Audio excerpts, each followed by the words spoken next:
What's up, you guys? I'm here at SlimXTeamSymmetry, here to bring you guys the first place winning deck profile from YCS Barcelona that just took place this weekend.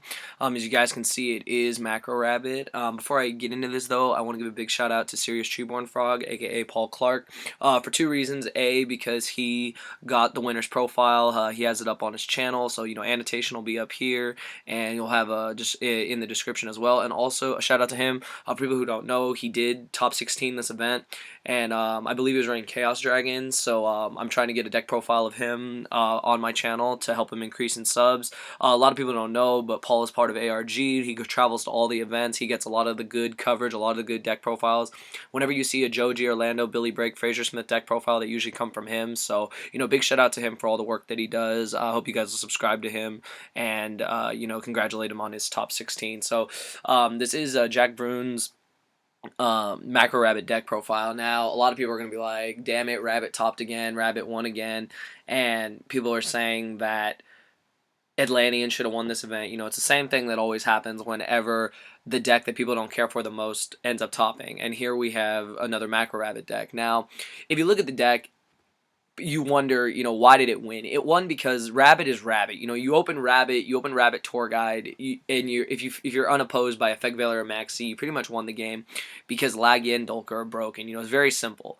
Also, with Macrocosmos in the main deck, he already had a really good matchup against decks like Dark World, decks like Insectors, and decks mainly like Atlanteans. You flip Macrocosmos with a Lagia on board and several back row, you're probably winning that game because unless they have MST, which you can always negate, they really don't have an out to Macrocosmos. So I feel that is why he did so well. Also, if you guys look at this deck, it's very similar to Joji Orlando's top 32 Macro Rabbit deck that he had at YCS Seattle. Now, the only difference is that Jack decided to main Neospace and Grand Mole. This is really interesting. I haven't seen Grand Mole in a lot of decks in a while, but I can see why. This is really good in the mirror match, really good in other matches like Six Samurai, Heroes, like against the Shining, etc. It's a really interesting tech card. He made it I believe, his 18th monster instead of 17th, so that was really good. The 3 Lance, very standard in Dino Rabbit, and he decided to main deck 2 Fiendish Chains. If you guys remember my deck profile, I ended up main decking 2 Fiendish Chains because I was told to, and I did it, and it was done here again. This card's really good. When you're not running Effect Veiler, you do need an out against Insectors besides Macrocosmos, because you think you run Macrocosmos, you're automatically going to win the Insector match. If they happen to have MST or Heavy and you can't negate it, they're going to get their effects off, and their Hornet's going to go to grave and going to start popping all your stuff. So having Fiendish Chain as an alternate out when you're not maining hand traps is really good. So that was another thing I feel that he did so well, because he was prepared for all the rogue matches like Insectors and Heroes and decks like that, and cards like Fiendish Chain could really help in the Insector match. Macrocosmos helped in the Insector, the Mermail. A lot of the matches, Macrocosmos was pretty much an auto out to that deck. So I feel that's why the deck did so well. He also main deck 2 Reaper like Joe did. Reaper is really good because a lot of decks cannot answer Reaper. Like, it stalls for time when you need it to get to your outs, and I think that's why it was so versatile. He also ran the 2 Tarantulas for field clearing. If you guys read the final match in round 1, I believe he double Tarantulled the Mermail player when he summoned Deep Sea Diva after Deep Sea Diva. So this card is amazing in Macro Rabbit. Plus, if he had a face-up Macrocosmos, everything got banished, and that would leave your opponent with a serious minus to their board. So I feel that's why this deck did so well. If we, I'm not going to go over the main deck. You guys can clearly see it. The side deck's very standard too. He has the Gores, which he sides in when he takes out the Cosmos. The Maxis for windups. Decks special summon a lot. Snowman Eaters for the mirror match and the hero matchup. Thunder King for water windups whenever he's going first is what he said. MSTs for heavy back row decks. Nobleman a cross out for Geargias, Raikos, other stuff like that. When decks set, like if you summon a Lagia and you have back row, your opponent's normally going to set. So Nobleman a cross out is actually a really good call. Soul Taker against Heroes, Dragons, Mirror Match, etc. Dust Tornadoes for heavy back row, and the 3rd Cosmos, since you can just throw it in at any time against decks like Insectors and Dark World. And, it just really just puts in a lot of work. There's really not a lot to discuss in the extra deck. He's not running... I'm not even sure if he ran the Abyss Dweller. I don't remember, actually. But I know he ran 2 Leviaires, which was really important because the Leviaires were like your out to like a lot of problem cards. especially since you're running 2 Macrocosmos. If your opponent was to compulse the Leviair, at least you could try and make it again.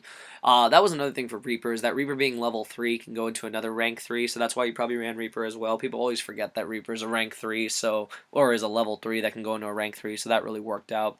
The reason why I felt this deck did so well is for a number of reasons. Macrocosmos is amazing. Like, let's be honest, a lot of people hate Macrocosmos. They say that this deck abuses it too much, and they say that, it's kind of ridiculous.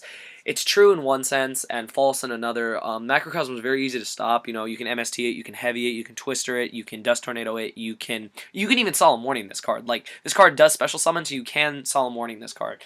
So making the excuse that Macrocosmos is too hard to get rid of is just a bad excuse. That's number one. Number two, there's always an out to it. And when you play the mirror match, you obviously side it out, so in times it can be really bad. So I do feel that that was one of the main reasons he won. I felt Macrocosmos was a big winner. I feel the Fiendish Chains were also another reason why he won. When your opponent sees Macro, they feel unopposed. When their Tour Guide is summoned, then you flip Fiendish Chain and they're like, oh crap. And then, of course, YCS being the MVP, because YCS just gets past everything, especially with Lance, and running 3 Lance gives you max advantage against your opponent when they summon weak monsters. I feel the Tech Grand Mall was also really good against certain matchups. I think it was a very, very good card because getting around fusions, getting around exceeds like Zenmains, etc. is just really crucial in matches like that. And I feel that he just came into this event really prepared. Now, I know a lot of people are going to hate on this deck. A lot of people are going to say, I'm tired of seeing Macro Rabbit win.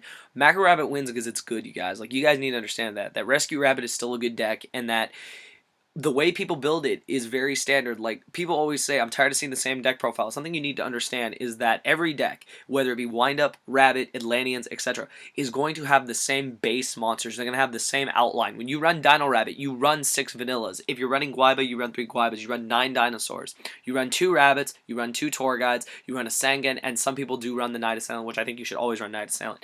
Different cards are going to vary by the player. Reapers are a different card. Grand Mall is a different card. Are you going to run 3 Lance? It's all player preference. Are you going to run 2 MSTs or 3? It's all player preference. Are you going to main deck Fiendish Chain? It's all player preference. And that's the thing I think people need to understand is that you can get mad and you can say this is bullshit. I wish this deck didn't win. But the deck did win because the deck is very good. You need to understand that. You need to understand that decks like this, decks like Windup, decks like Inzectors, decks like Atlanteans, they all run the same way. There's just very different tech choices based on the player and based on what they feel is the best call for the meta. So that's why I feel this deck did so well. So congratulations to Jack Bruun for getting first place at YCS Barcelona. Once again, shout out to Serious Treeborn Frog for getting the actual profile and for the top 16 himself. If you guys have any comments, leave them below. What do you guys think? Do you think that Macro Rabbit is now going to be run by everyone? Do you think that everyone's going to decide to switch over to this deck because it has a really good matchup against Atlanteans? Do you feel that Atlanteans should have won the event? Like, had Macrocosmos not gone off, would Atlanteans have won? You never really know, because if you make a Lagia with Macro and you can protect it, then you're in a really good position. So I feel it all depends on how you construct the deck, what you draw, and there is a luck factor in this game. Luck and the ability to open broken does happen. So I feel that that's something that just people need to understand. So, comment below with your thoughts. Thumbs up this video. And we'll definitely be approaching more of the decks in the top of the YCS Barcelona. And I just hope you guys really enjoyed my analysis of why this deck won YCS Barcelona. So that's all I got to say, you guys. Thank you for watching.